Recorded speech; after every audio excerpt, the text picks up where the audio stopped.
And we have just a serious moment before we continue the program.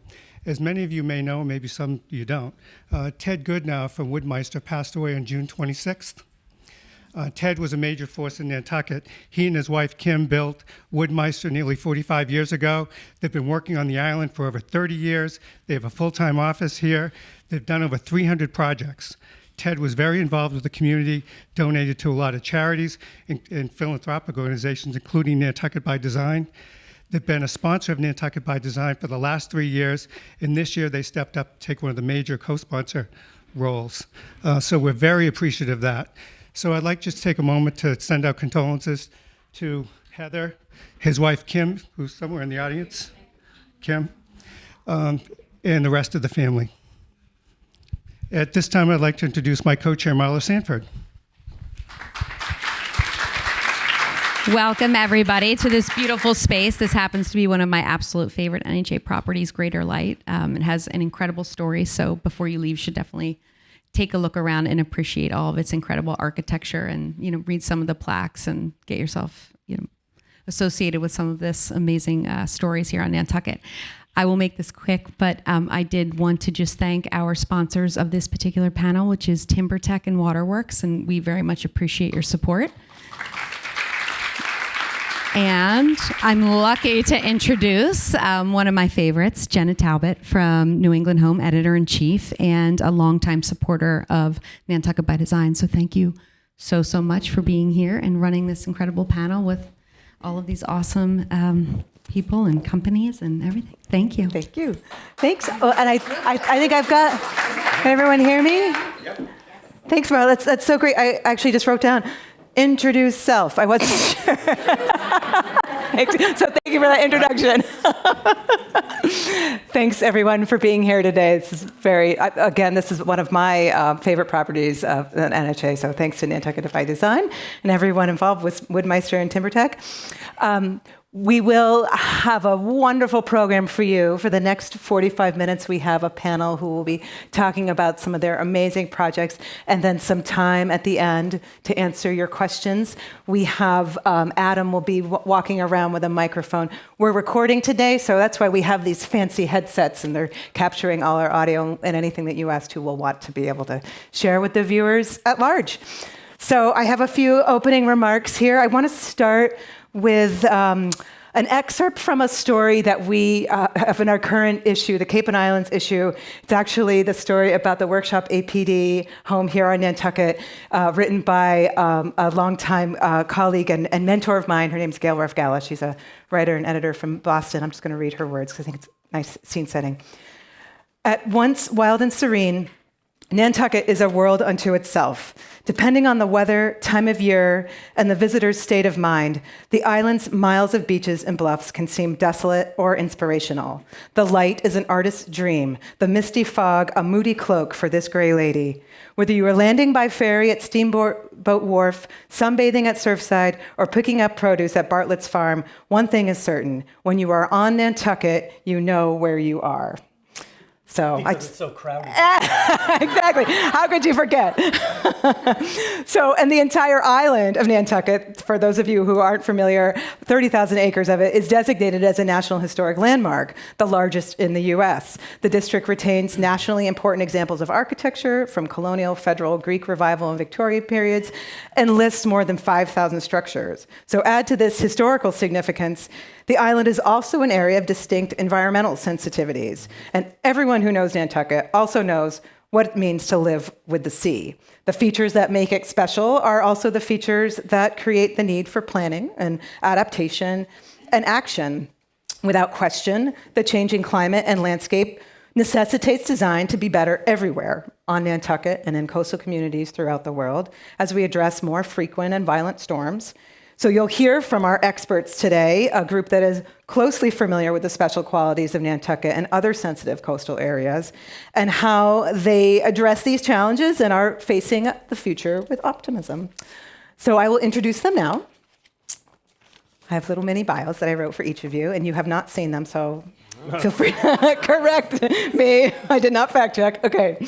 To my left here is the architect Andrew Kotchen, a founding principal at multidisciplinary firm Workshop APD. He has led the development of a remarkable portfolio of projects across North America and abroad. The firm's 100-person team operates out of offices in New York City, Minneapolis, and Greenwich, Connecticut, with additional teams in Nantucket, Palm Beach, Phoenix, Boston, and Denver. Andrew's work is defined by a distinctive sense of place and purpose and delves into each project's unique location and history to inform its details at every scale. Thank you, Andrew. I didn't write that. Do you approve? Yeah. Next on the line, we have the landscape architect Ed Hollander, and he's the president of Hollander Design, one of few landscape architecture firms elected to ARC Digest's 100 top designers list. Hollander, you guys too, by the way. Hollander Design landscape architects designs finely crafted landscapes at every scale, from the Hamptons to Hong Kong. In every design, their work respects the natural, architectural, and human ecologies unique to each place. For more than 30 years, Hollander Design has collaborated with the best and brightest architectural and interior designers out of their New York City, Hamptons, and Chicago offices. Case in point here. Next, we have interior designer Gary McBournie, a visual thinker of the purest sense, and he credits his childhood love of art and later a chance encounter with the late, great Boston interior designer Richard Fitzgerald with sealing his design destiny. After several years as Mr. Fitzgerald's design assistant, Gary established Gary McBournie, Inc. in 1992 and has since earned his own reputation as a designer of greatest stature. His warm and inviting interiors are as timeless as they are tasteful. Gary and his partner in business and in life, Bill Richards, divide their time between Nantucket and Boston. Welcome, Gary. Okay, and Heather down at the end here. Heather Goodnow is the president of Woodmeister Master Builders. Heather recently took over leadership from her parents, Ted and Kim Goodnow, who founded the company over 40 years ago. Heather literally grew up inside the company, holding positions in almost every department before working alongside her trusted advisor and mentor, her late father, Ted, where she had a front row seat to the company's operations, talent development, and strategies. She's truly spent her entire life learning the family business and enthusiastically brings fresh eyes, open ears, and a new welcome perspective that will serve this much respected custom building company for years to come. Welcome, Heather. Thank you. So now you know who you're going to be hearing from here, and we are going to see some incredible works. And we're going to start with you, Heather. And I'm just going to make sure that this clicker... Oh, and look at the clock's running. I did that in exactly 5 minutes, everyone, and that was my goal. So, okay, each of you gets it 5 minutes, maybe a little more, and then we'll have some questions for all of you to discuss, and then time for the audience to join in. Okay, all right, let's see. Ah, there you are. There I am. Okay, Heather, take it away. Thank you, Jenna. So for us as the builder, we feel like the best collaborations and the best projects need to start with a solid foundation, both literally and figuratively. Without that, nothing else really matters. If you have a cracked or a shale foundation, nothing else that gets built on top of it matters. So the first project that we're featuring here is on Nantucket. You can actually see it from the harbor. We collaborated with Hugh Newell Jacobson, and now also second generation. Now it's passed on to his son, Simon. And so our client hired Hugh Newell Jacobson, and they hired us as a general contractor and the mill worker. And we used our experience of building on the island for 30 plus years to really bring this project home. Funny enough, this is a drone shot. When we were shooting this, we had to get special permission from the FAA to be able to fly it up high enough, and it doesn't even capture the whole property in one frame. We couldn't get the tennis That's pavilion. as high as you could go. It's as high as we could go, and we had the special clearance from the FAA to go up that high. So it's an incredible property. I'm very proud of it, and there's a koi pond, there's a tennis pavilion. We built it actually to look like 12 individual cottages or structures, which is very similar to the Nantucket heritage and the way that things are. Yep, you can. I go. realize I don't know when to advance, so Yeah, you it's just okay. tell me. It's a flow.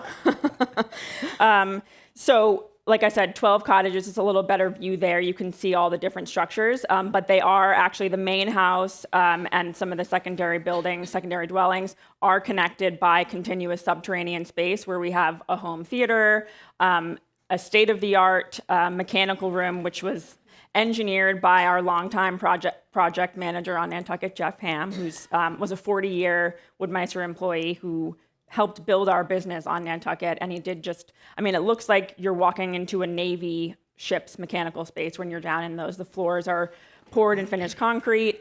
So it really is an incredible space. These two photos, actually, I wanted to illuminate. There is no standing and running trim anywhere in the house. That is a signature styling of the architect. And when you do that as a builder, no trim means you can't hide a mistake anywhere. It's going plaster to reglet to either ceiling or floor. The floor was reclaimed teak. We restored it, and that runs throughout both inside and outside of the house. These two images here are really incredible. So every single detail of this project was intentional. From the HVAC vents, which if you look in the right photo there's 3 vertical lines. It's the right photo, but the left side of the photo. Those are actually HVAC vents. It looks like just a styling detail, but those are vents. And then in the shower there, the number of trades that were involved in creating that bathroom and that photo, it's like 12 or 13 just in that image alone. There's a line underneath the window there. That's also an HVAC vent. So there's integrated AV in the shower above. So it's really a very special project. Moving on to the next project. So this project is also very special. It's a compound. We built it in Surfside. For those of you who are not familiar with the island, Surfside is a very special place on the island. So when our clients bought this property, it was actually 9 different parcels, and 4 different parts of town had right-of-ways to all of the different parcels. And we, through a rigorous process, legally and with the town, were able to work to combine all 9 parcels into one single owner, 12-acre lot. So there's a 660,000 gallon pond that's a living pond that's in the middle of it, and there's a boardwalk that connects all of these structures. We also built a subterranean 15-foot high tunnel that connects 3 of the main buildings, which just adds for continuous mechanical space and storage. And the staff, when they're there, they love to entertain. So they can very seamlessly move from building to building without disrupting the guests. We worked and collaborated on this project with Matthew Mosier. At the time, he was with Lyman Perry, and the designer was Christian Liagre. Go next. Okay, this project is maybe one of my favorite projects that Woodmeister has ever built. I have been very intimately involved with this project for the last 5+ years. It is here on Nantucket. It is my favorite part of the island. I'm biased because my family lives there also, but it's in Nantucket. And you can't see it from this shot, but if you're standing and looking at the main structure that's at the bottom of the photo, you're looking out at the ocean there. It's really beautiful. So that section of the island has really taken a beating from climate change and all the storms that we've had, and it just continues to eat away at the beach. But our clients they were very smart, and the parcel that they bought, it's far enough away from the ocean that they have not been impacted by that. However, Nantucket gets beaten down by wind and sand, and the storms are just getting worse and worse. So we have to be very, very intentional about what kinds of materials we use, metals. We work with a specialty metal fabricator who has made so much hardware and little tiny bits and pieces out of 316 stainless steel, which is marine grade stainless. So stainless steel is not completely rust resistant, but it rusts less than some other metals. Nothing is totally rust resistant out here.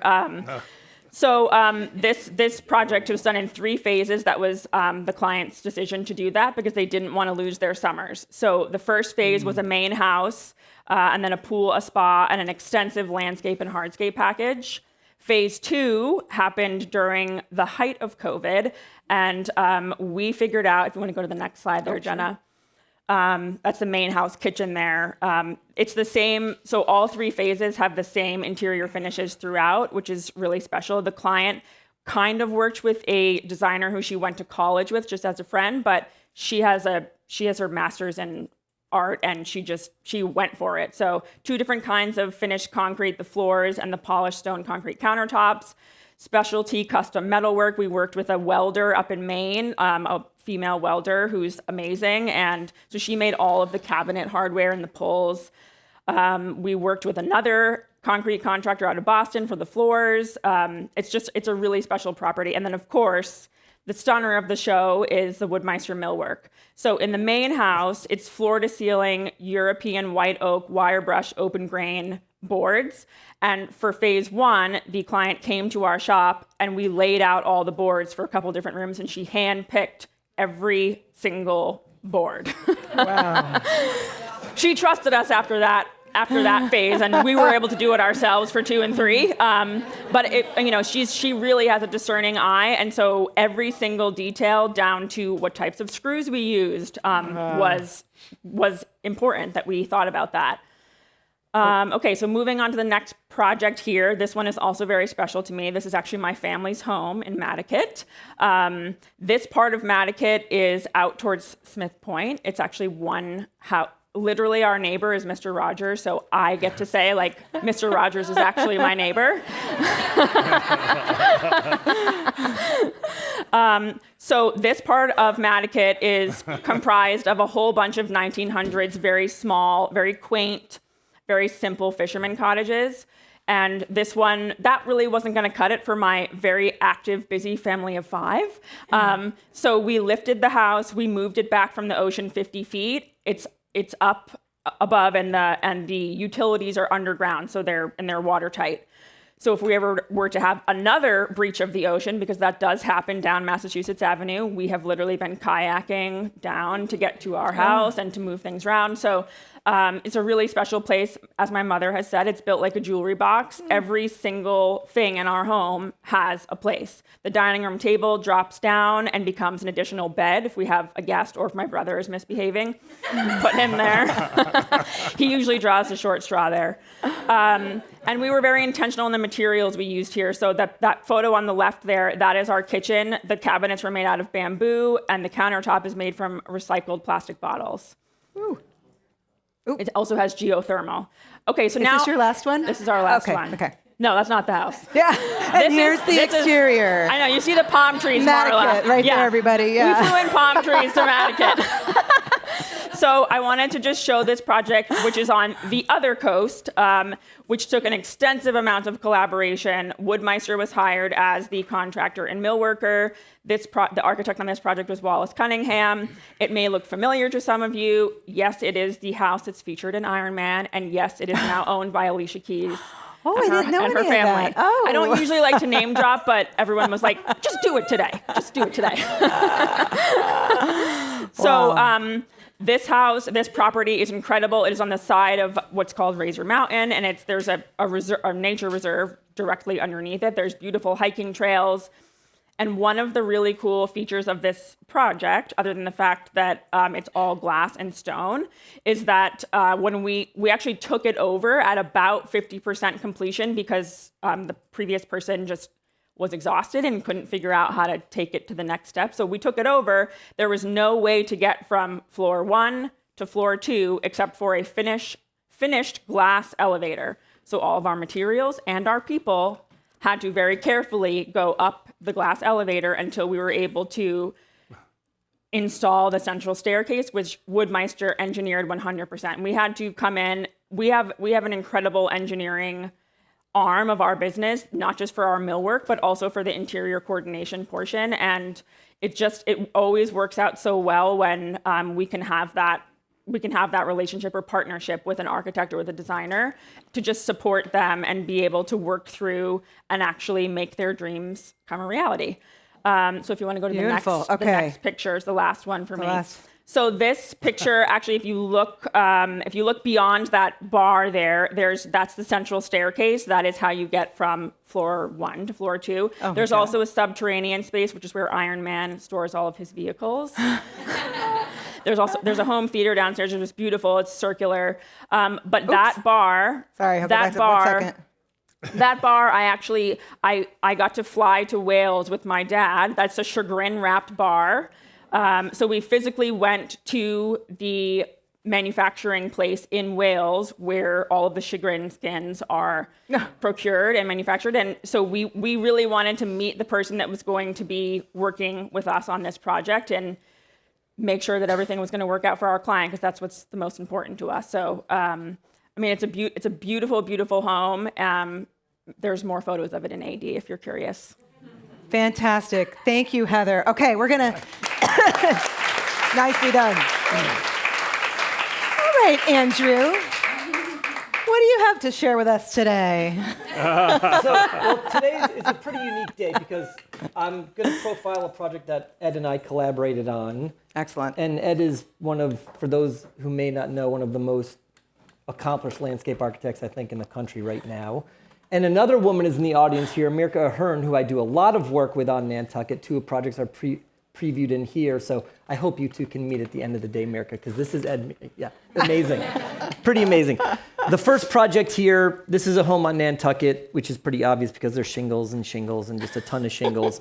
It's a house in Monomoy. I'll sort of talk a little bit about, in each one of these projects, the sort of coastal component to them. This house is built in the floodplain, so it's elevated up out of the grade about 4 feet. And one of the things that we did creatively with the landscape architects was come up with a way to sort of change the visual arrival to the house. If you all go to Brant Point and you see the houses lifted up out of the ground 4 to 5 feet, it's sort of more of a vertical wall. And so I think what we did here is we came up with a very clever concept to create these sort of terraced planters that water could meander in and out of in the event of a flood, that sort of integrates the house into the landscape and satisfies all the requirements with the Conservation Commission on Nantucket. So we were pretty proud of that trickery that we did there. We've done it a few times. This house, as you can see, is literally in the water. To jump off what Heather did, this is the house that Dave Portnoy bought, the most expensive house ever sold in the state of Massachusetts. Anyway, if anybody cares about that, it's a pretty magnificent spot. The doors literally open up out to the harbor, so it's pretty special. The next project, I think, is the one that Ed and I collaborated on a few years ago. This is a home in Greenwich. It is on the water in Greenwich in an inlet. It was a pretty unique project in that we did a complete reimagining of an old Tudor home that came over, a piece of it came over from Europe on a ship. It was just a really, really amazing home that we then added a bunch of these more modern pavilions onto that were trying to be in keeping with the home. It has an amazing indoor spaces and some of the new modern additions. As many of you know, wellness is a big part of all projects today. So here you can see the way the indoor pool opens up out to the harbor beyond, beautiful. Buoyancy, water levels, all these types of technical things. I won't sort of bore the crowd in too much right now, but a lot of these projects on the coast require a bunch of really, really unique strategies to help get them executed. I think the next project, we come back to Nantucket. This is right next door to the first project that Heather profiled on North Road. It's one of the more complicated projects we ever did in Nantucket in that it has an extreme grade difference between the high point of the site and the low point of the site, connects into the harbor. And when navigating projects on the coast here, you sometimes have to deal with the Conservation Commission, the Zoning Board of Appeals, the HDC. Many different agencies each have their own sort of siloed piece of the puzzle that they're focused on.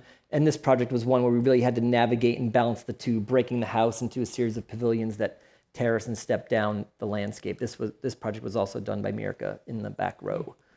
Pretty great landscape. Going somewhere else, I've put in a whole bunch of different projects. Didn't want to bore the crowd with too much Nantucket work. This is a house that we did in the Bahamas, finished about 4 years ago. It's in Nassau, in a place called Albany, for those of you that are familiar with that type of community. It's right on the ocean. And I put it in here because as you work around the country, and in this case around the world, the limitations of how you can build along the coastline are completely different. As an example here, you could do anything. You could build right up to the sand, put in a concrete wall, let the erosion happen, where places like Nantucket, they're very focused on letting erosion happen, embracing the natural environment. So everywhere you go as a professional, and Ed can probably speak to this a lot more, you're dealing with a whole set of different circumstances that really affect the outcome of the project. But this is a pretty amazing house. It's like a resort that opens out to the ocean. Next, this is a home recently completed in Pocomo. We finished it last year. very much pavilion-based design. I'm a huge fan of Hugh Jacobson. He was I really admired his work growing up in my career. So everything that we do on Nantucket, much like Heather said, is broken into a series of smaller pavilions like the Quakers would have done back in the day, and sort of pieced together in a way that tells sort of a more unique story. The program defines the architecture rather than architecture defining the program, so each pavilion has a different element open to the outside. Talking fast here. Sorry, I didn't mean to rush That's fine. you. Keep going. Next one is jumping back down south to Florida. This is a home in Stuart, Florida. Different type of pavilion-based approach, more stacking the pavilions rather than spreading them out into the landscape. Right on the coastline here, extensive subterranean work done here with piles and mat slabs and all of these things, put in sort of a stone wall to mitigate erosion. As Heather also touched on, I think we all know that in today's world, we're seeing storms that were 50-year storms are now every 6 months. Mm-hmm. So everything we're doing is trying to take that into consideration to create a home that's more long-lasting. And lastly, this is a project under construction right now. I have done the nasty and crossed over to Martha's Vineyard. I've based my whole career, a lot of work on Nantucket, but we are now doing work in the vineyard. This is a house in Edgartown that's under construction right now. It's a phenomenal project. It's actually 2 parcels of land where the homes, it's sort of, you can't tell it's 2, but it's 2 separate homes around a pool courtyard in the middle. Extreme sort of floodplain conditions that exist here where there's piles, slabs. The houses are slabs on grade with flood vents and all of these sort of mitigating factors that we have to integrate into the design, but it's a pretty special project. Are these actual photos? These are renderings, Oh actually. my goodness, look at that, everybody. Yeah, so the technology now is pretty great. And nothing dies in the rendering. Yeah, all the plants are doing great. And believe it or not, they grow in an hour. You don't need You don't need anything about them. Those birds don't exist? So we put in the birds as a joke Jeez. because as a student 30 years ago, I'm dating myself, I would always put birds in drawings and they were like little M's and the professor called them flying M's. So I like throwing the birds in, so we had the fellow in our office put the birds in. That's a Thought it was step up interesting. from your But flying the spot is M's. unbelievable. It opens up out to this marshland. Again, the pool is raised 2 feet out of the grade for all kinds of technical reasons I won't get into. Ed can probably talk about that in some of his Because you're very smart. works. But yeah, so that's the last project. Wow. That's it. Gorgeous. Thank you. All right, Ed, do you want to do the clicker yourself? Yeah.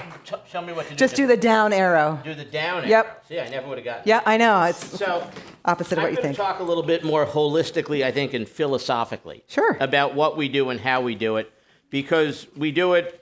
I was just saying with Gary, we've collaborated on Nantucket. We've collaborated all the way out in Montecito. So touching both coasts, if you will. We've all worked down in Caribbean, Jumbie Bay, and St. Bart's in Florida.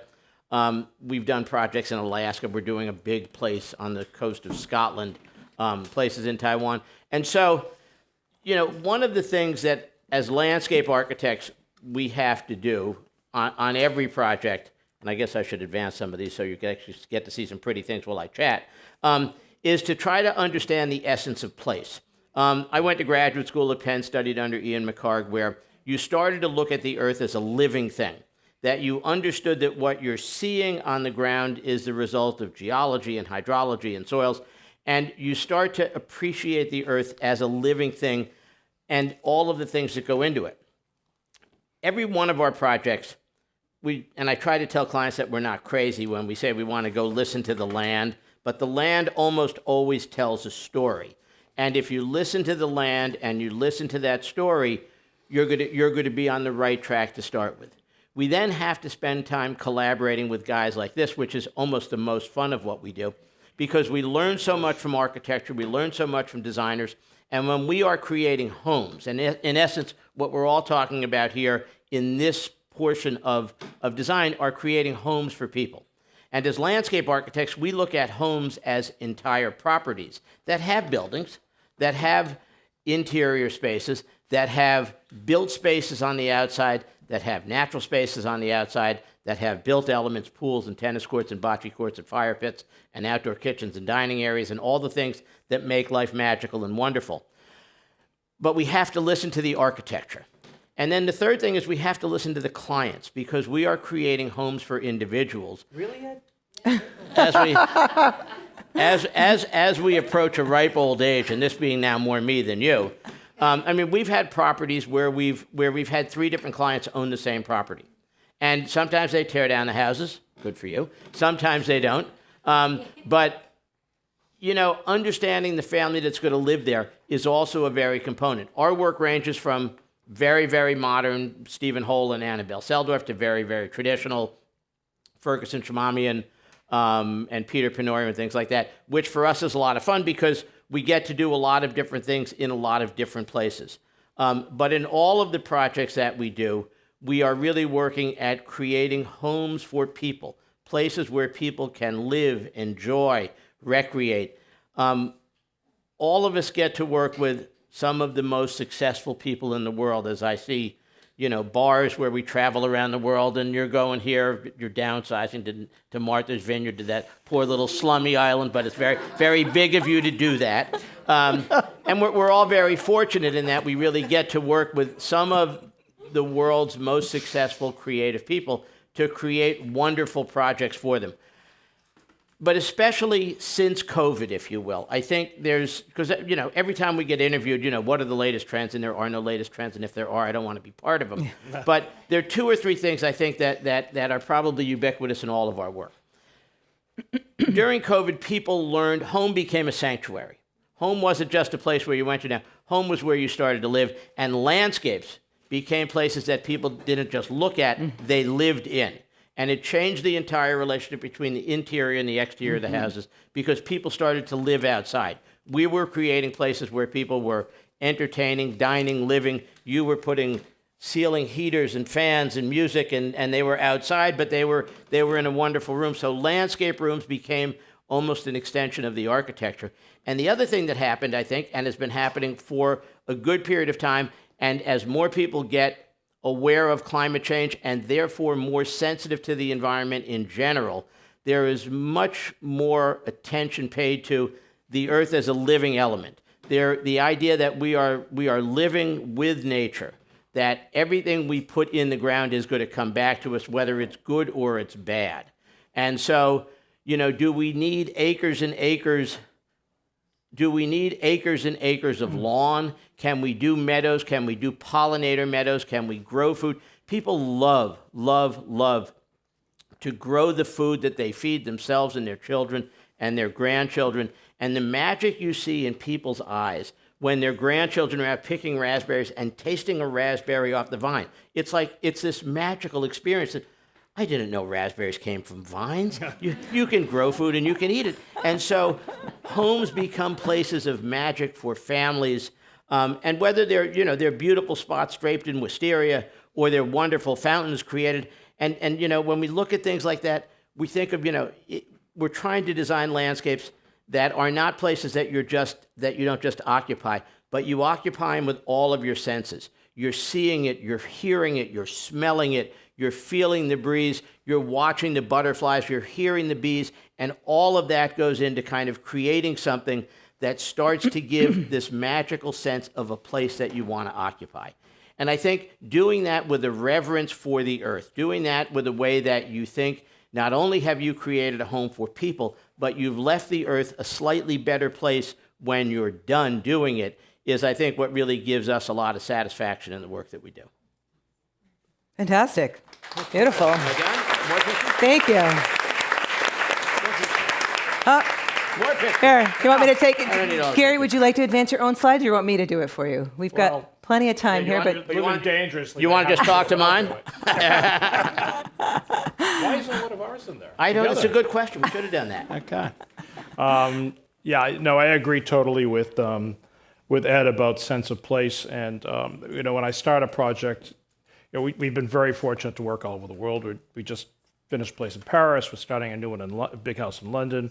We finished, just did a jet in Switzerland, working with Ed in Montecito. So it's a constant cycle of moving around. But for me to start a project, I actually have to dream about it. I have to have months where I fall in love with it. Because if I don't fall in love with the project, then the end result isn't going to be a happy one. And fortunately, I fell in love with Nantucket 35 years ago Bill and I both together and have had 6 places here. So it's not hard for me to love my projects here. So we've done, I can't even count how many projects we've done here. This one's in Shakamo. Almost all of these are on the harbor. This was one that was a house that was built as a guest house, and it was all yellow stained wood on the inside, like varnished, and it was hideous. So we had to go in and refinish and rebuild, and Ed did the landscaping, which you can't see here. But it's very, very But nice. it's very nice. You can actually get a peek out of one window. And so for me also in Nantucket is I need to source things as much as I can locally, or at least be inspired by things locally. Artwork is very important. I love the artists here in Nantucket. The galleries are for all friends of ours. We buy lots here. And I'm always inspired by the craftsmanship here. The builders are incredible. If you can dream it up, they can build it here. And you don't have to go looking far for them because they're everywhere. And it's a great experience. This is, and again, I'd like, back to, my heart being in Nantucket, I still like the old feel of the old houses. One of my big problems now with my own house, with houses, is that, and Jenna and I were talking about this earlier, I came here because I could be on the beach, open my windows, wake up in the morning, I'd wipe all the dew off the counters, and I just loved that sense of living. But it's become so, the heat and all, the world has changed so much in this island. You can't do that anymore. And I remember being in one of our living rooms a few years back and looking around the room and thinking, what's that on the sofa? And I looked around the room and it was on all the furniture. It's like mold, it's mildew. It's like, oh shit, I guess I guess I have to get air conditioning. And that was a complete change. But for me in my heart, when I look at this room, I see the windows open at night and everyone's enjoying the outdoors. And like Ed said, the outdoors is a really big deal here. And we like porches are really important. That connection to the outdoor is most important to me. Kitchen that we redid, it was a rabbit warren of rooms when Jeannie first showed us this house for the client, and tore it all apart and put it all back together.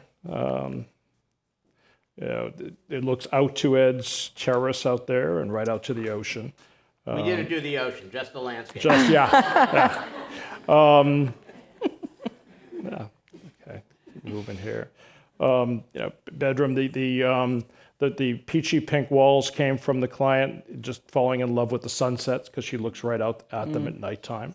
So that was our inspiration. And again, the feeling of Betty Davis and one of her films back in the 30s or something. It's still my heart. My heart is still there. This is a lower level movie room that we did that we had to dig out and have a very costly foundation built, which we love seeing movies in there. Our own Bill's in my own house out in Shakamo. Again, this was originally a boat shed, which when we found it, I said, "There's no way I'm living in this hellhole." And Bill said, "Believe me, you do this for a living. You should see this. It's great." So we bought it and adjusted it and adapted and moved kitchen to where bedroom was, and so now it's a fairly nice hellhole. But again, Nantucket arts, craftsmanship is utmost important to me. The feeling that you are connected to the environment you're in,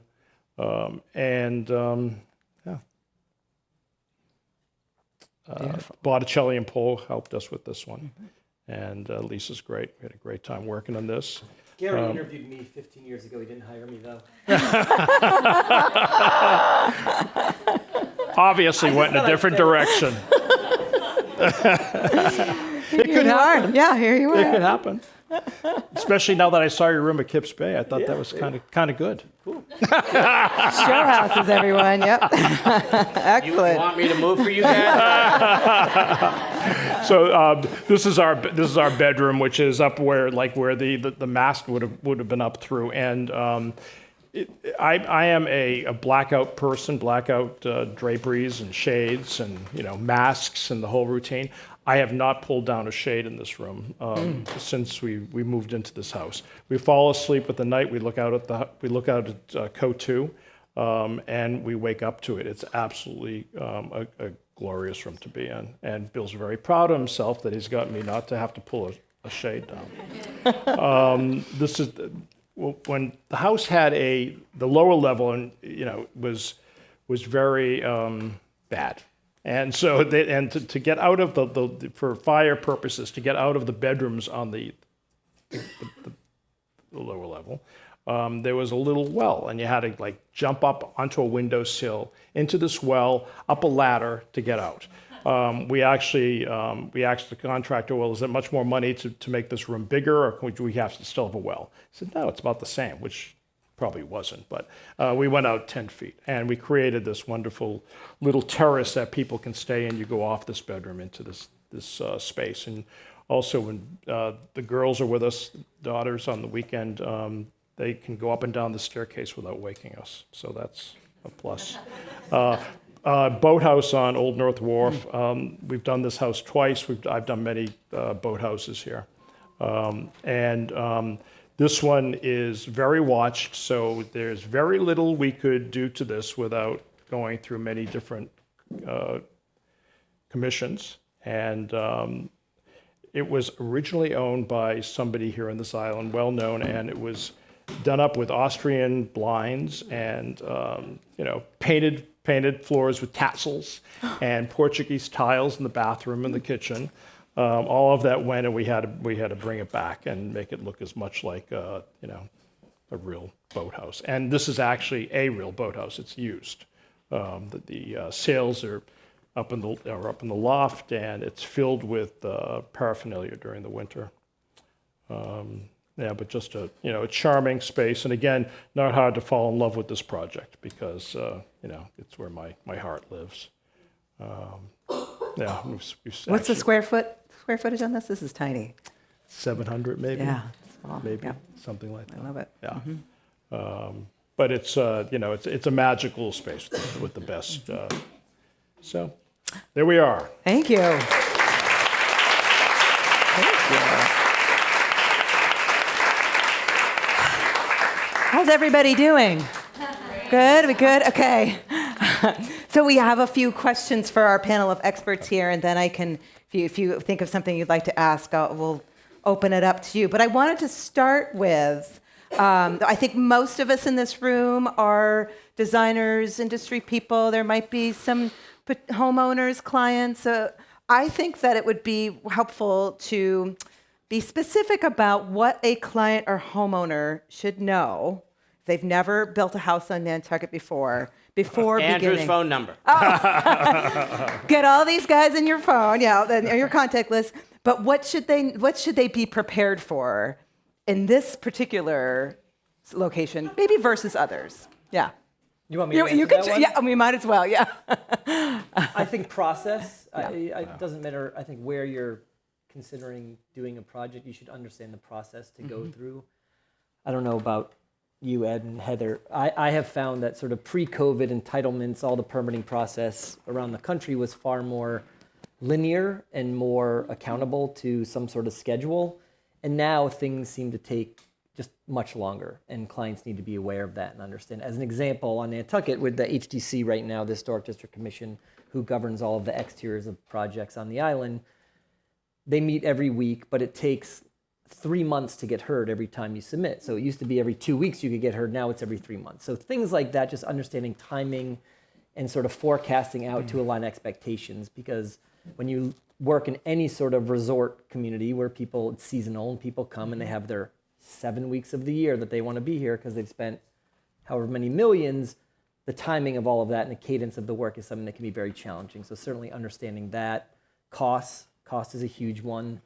To understand where cost fluctuations can happen in a project. It's never the architect or designer's fault. It's usually always the client's fault, or the builder. Yeah. Blame it on the Nice try, decorator. Andrew. It's a three-legged stool. Never the landscape Never the architect. landscape. Never the landscape architect. So really, just putting everything out on the table. We try to create a relationship with our clients. It's very transparent, very open, very just sort of let's talk about the difficult conversations right up front, so that we set the project off for greater success. I might take that one step further. That I think clients that are smart retain a group of us before they purchase the land. Yeah, I was just going to add. Just so that they can understand, because most great pieces of land tend to be on the water or have some level of ecological sensitivity. And for them to understand what they can do for X number of millions and what they can't do is an important thing before they get into, the legal contracts for actually buying that land. And actually, with buying, here, we've had the same work with the same broker, real estate broker, most of the time. So we know that when we get to see a house, it's going to be something we're going to, even for a client or for ourselves even, that it's going to be something that relates to us in some way, that it will work, and even if it doesn't work, at least it's in the right vicinity. And, and then the client will have Ed, have me, and we'll have, whoever.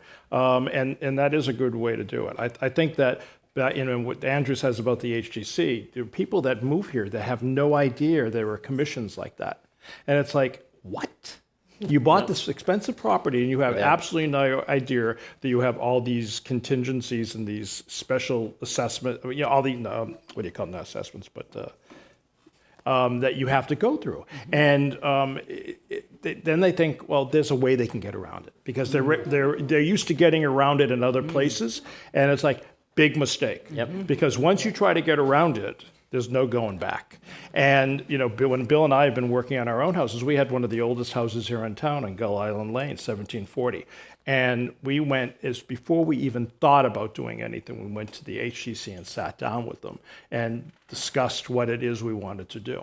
And, say, well, you go in this direction, that would be okay. You're never going to get permission to put that dormer on. Just never. And that's a really big help. And that's really important. One other thing, one quick thing, just to add on to what Ed said. I think when building the team, which is the most important thing, hire the professionals for the right reasons, not the wrong reasons. There's got to be a visceral connection, personality. You've got to get along. This is a marriage for many, many years. Not always just price shopping, but making sure you're bringing the right people together that can also work collaboratively together themselves, but also hear, respond. And over the years, I think we've all probably either inherited people that have fired people or met with people and not really enjoyed that relationship, and making sure it's a two-way relationship that exists. And because in places like this, it can be challenging. There will be obstacles. Exactly. And I wanted to actually bring Heather into that conversation too, as the subject matter experts in Nantucket. And if you want to speak to how do you go about choosing a team? Yeah, for sure. For us as the builder, touching on what Andrew said, it is really important to hire your team as soon as you can and for the right reasons, not just to price shop. And I think we've probably all been in that position before. And when it's not you who's picked, I can't count how many times on all of my extremities someone has gone in another direction because it's going to be less expensive, and then they've come, Woodmeister, we're back, and we of course are there to help, but that totally delays the process. And also, building on what Andrew said, the HGC process, if you have never done it before or you've never owned here, people are kind of like, what do you mean they have jurisdiction over what color I paint my trim on? That doesn't make, and architects that have never worked here before, also, we've worked with several, the compound we built out in Nantucket, we helped shepherd them through that process for the first time. That was their first new build on Nantucket, and their reaction to that was to build design these three boxes instead that were almost like on the other end of the spectrum from what would normally be an architect trying to push the envelope a little bit more. That's not used to the process here. So I also think that the logistics of physically getting things here is something that you need to be aware of very early on. There is everyone's heard of like island time. That's an actual thing here. I mean, as a contractor, we have subcontractors that live here, and if the surf is really good, you can kiss your framing team goodbye for like a couple of days. Exactly. Yeah. Person who says, "I'd rather be fishing in the back of her truck." Exactly. Oh, that's great. So you need to build time into your project schedules. And she usually is. And if you're not accommodating for that as a builder, then your client is losing and you're losing, and then you're not able to turn the project over. So you really you really need to hire an architect, a whole team, and a builder that has got roots here and that truly understands the process and knows what levers to pull on when they need to pull a lever. And also, it's just the actual physical getting here. On a plane, on a boat. Last week I've been telling people, for me to get to Palm Beach last week, it took me 2.5 days. So it's fought. As air travel gets That's trickier. just that's the way it is. And for humans, but for getting materials here too. I mean, it's an island. The materials don't just magically appear. Like I wish they did, but we don't have things getting helicoptered in. You're relying on the steamship on the slow boat. And if your materials don't show up and the storms are getting worse, so more and more boats are getting canceled. I mean, the off season now has kind of just become like a free-for-all because it's just like boat after boat after boat. You could have a week where one boat goes. For a client that's new to Nantucket, is that like in your opening remarks with them? Love to work with you. Let's talk about. Have you built here before? Yeah, right. Do you know it's an island? it's an island. Yeah, do you know it's an island? I mean, I get it out of the way, but Do you know that the big planes don't fly here in the winter? It's a heck of a marketing project you got going here. That's why you need a sophisticated builder that is going to their own totally boat. handle all the site logistics and all of the subcontractors. I mean, I've laughed many times with our project managers that are like I can hear them only on their side of the phone talking to a subcontractor that's off island that does some sort of like a Venetian plaster company. We don't have any Venetian plaster people. You bring a skilled Venetian plasterer from off island. Yeah. Just so you know, you cannot drive here. You need a boat reservation. It is an island. There is no bridge. And they're like, really? Okay, so I'll just no. You have to plan ahead of time. So having those conversations early with the client, that helps build that trust, and then it makes the whole process go smoother because there are a million builders here. We've been doing it for almost 40 years now here, and we've kind of seen the waves of busyness with contractors here, but you really want to do it with somebody that you're going to enjoy the process with. Yes, it's nice if your home is pretty and it's everything that you want at the end, but if all you can remember is how miserable the process was because of all the delays and everything, what's the point? Like I want to dream about the houses that we're building. I want the clients to be happy along the way. We want to have fun doing it. That's why we're in this business. I think that's another very good point too. The idea that this should really be a process of joy. This should be something. If you're not having fun doing it, you shouldn't be doing it because we're going to spend a lot of time. We're going to spend a lot of money. And if when we're done with this, we should look back at this as a team. And the homeowners of the team, but we should look back at this as something that wasn't this a great experience? Because if it's not that, then something isn't right. Right. But I think that goes back to the situation of having your own team that it goes project to project with you because you all do understand one another. Yeah. I mean, that's a really important thing, and I've been fortunate to work with the same people, some of them for since I was 28 years old. So are they all still alive? Well, actually, we just lost one of them. Sorry. But I'm older than he is, I think, so it's okay. Yeah. I don't know. But so I get to know them.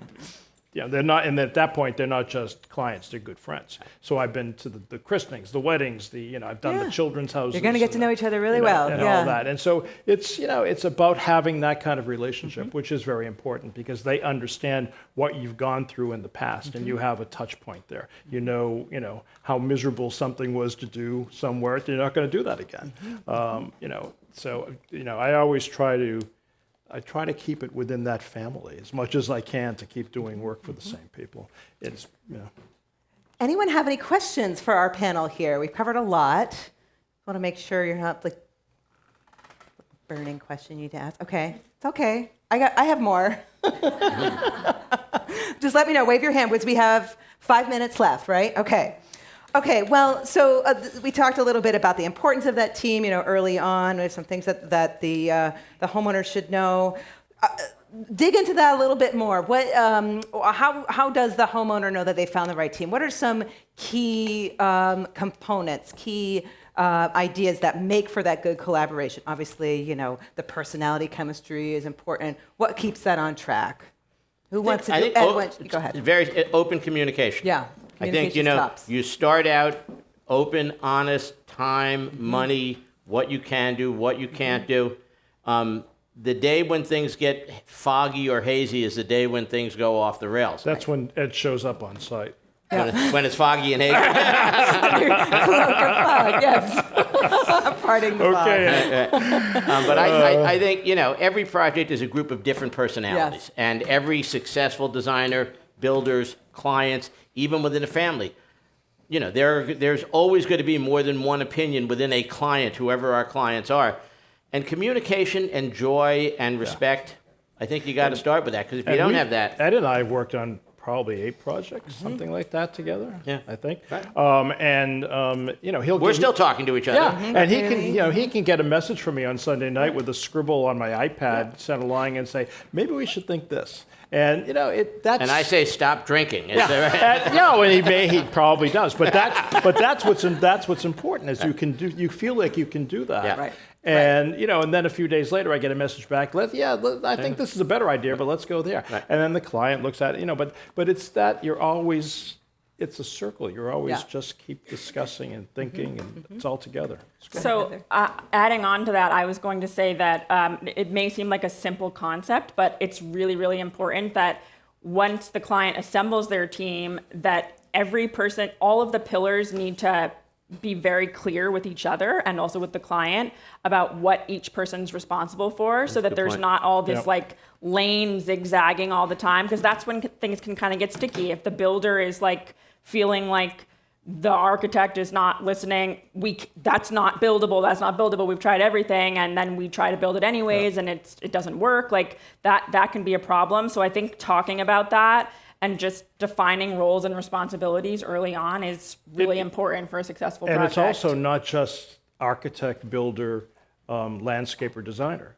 You have to think beyond that, because the team is even bigger than that. Of course. And just in this room, we have Waterworks here, who I work with exclusively for bathrooms and stuff. And they know, Susan knows every fitting that I like, and every one I've used in certain houses, and what this woman likes and this the guy likes. So that's really important. Rob Bagshaw's here from Stark, and I can just tell him, remember that thing that I liked a while, but and they get it, so it's that part of it is really important, that you have those resources out there that you can depend on, because we're lost without that. If we don't have a good relationship there, then it's bad. Excellent. Okay. Well, anybody think of anything they want to ask while we're still here? I think we're wilting a little bit. I know. I know I am. Well, any closing remarks that you all would have for this group about how much you love Nantucket, or what gets your goat about Nantucket? What's the number one thing that oh God, if only we could pick one thing. No true overnight. No true overnight. What do you mean? What's that mean? Well, you can't really get anything FedExed here overnight. So there's that island situation too. Oh, you gotta change FedEx people. Oh no, we have good FedEx, but it's never. No, true. Heather, do you have something? I was gonna say October, but because October is my favorite month of the year here for the climate and everything. But it's also when, as a builder, it's when we are off to the races, and because there's so left. much.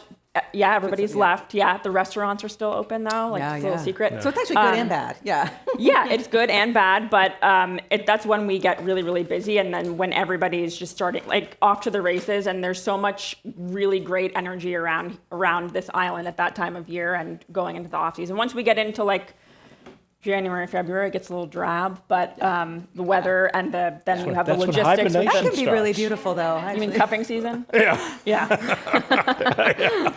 Ed or Andrew? Well, I don't really know Nantucket. I'm not like, lifelong Islanders. So Okay, I don't yeah. think I'm in a position to come up here and just start bitching Say about what you it. love, then. Say what you love. Yeah, Oh, good. that's part of the fair joy enough. about being here. Well, so when I'm here longer, I can start complaining. Yeah, right. I guess you haven't earned that yet. Yeah. No. That's okay. Andrew, anything? I mean, I love it here. Yeah. So for those that have spent time on Nantucket and throughout all the seasons, I lived here year round, full time. My wife and I met each other here. The negative is, there's horseflies that suck on the beach that come out right now. They're toxic. They make it so They that really you are can't bad. be on the Yeah. beach. But beyond that, this island is magical, crowds and all. It's my favorite place. So, Fantastic. Excellent. Yep. Well, thank you so much. Thanks, all